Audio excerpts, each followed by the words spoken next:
Bright memory. A story about something. Sheila braced against the storm. All water and wind in the area was being pulled into the black hole.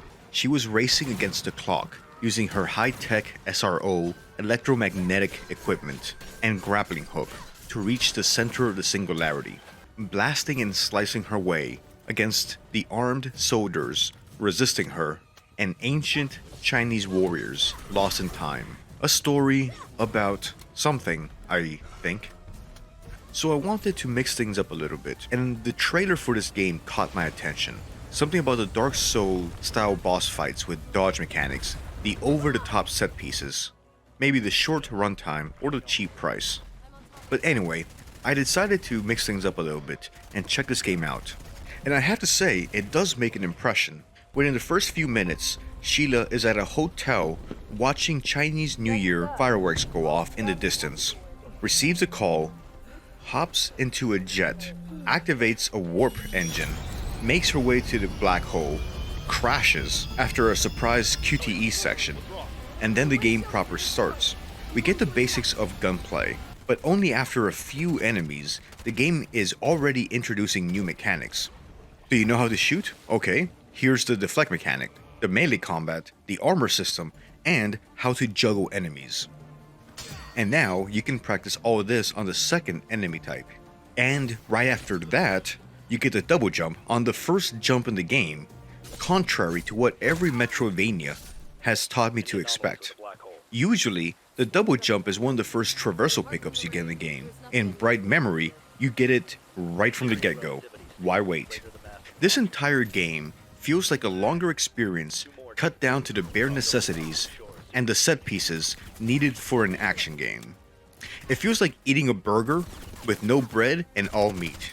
But in spite of that, it does have a certain charm. The game doesn't waste your time at all, and it does it with a sense of style and action that does keep you entertained and engaged during its over-the-top bombastic settings and events.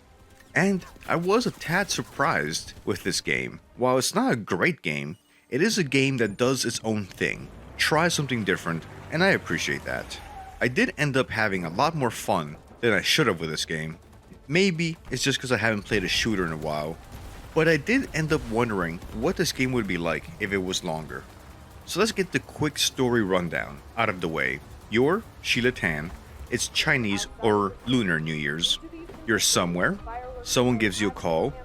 They tell you something about a black hole open nearby, and that something might happen if you don't do something about it. So then we get the opening sequence where Sheila makes her way to some unnamed base, gets in some jet or craft, and somehow warps to some other part of the planet.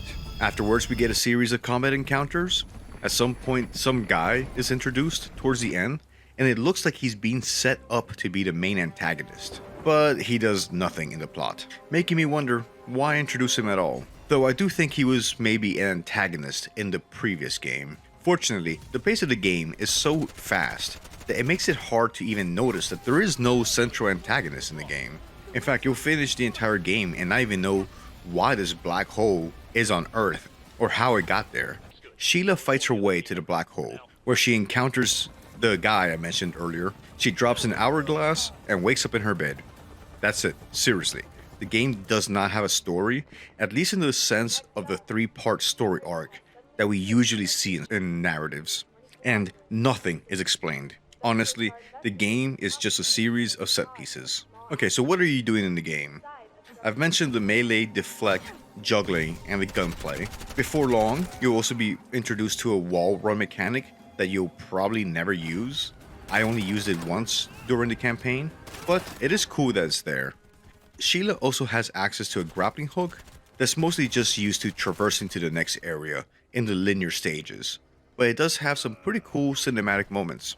You'll encounter a variety of enemies that you'll fight using the assault rifle, shotgun, pistol, or sniper rifle, and blasting away at ancient Chinese warriors with an auto shotty is fun. There are only 2 bosses in the game, which do feel a lot more like a Dark Souls boss rather than an encounter in a shooter, and that does come along with a difficulty spike and will require a lot of blocking and dodging. while sneaking in damage when you can. So while all this might sound derivative of other games, when it does come together, it actually works.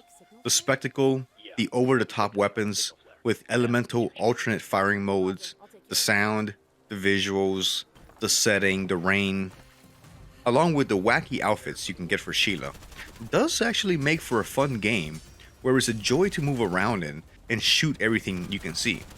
Some of the set pieces are memorable in its originality and style, be it gunning down faceless enemies with a black hole sucking up everything in the background, or grappling onto a passenger jet that's inexplicably flying through the area.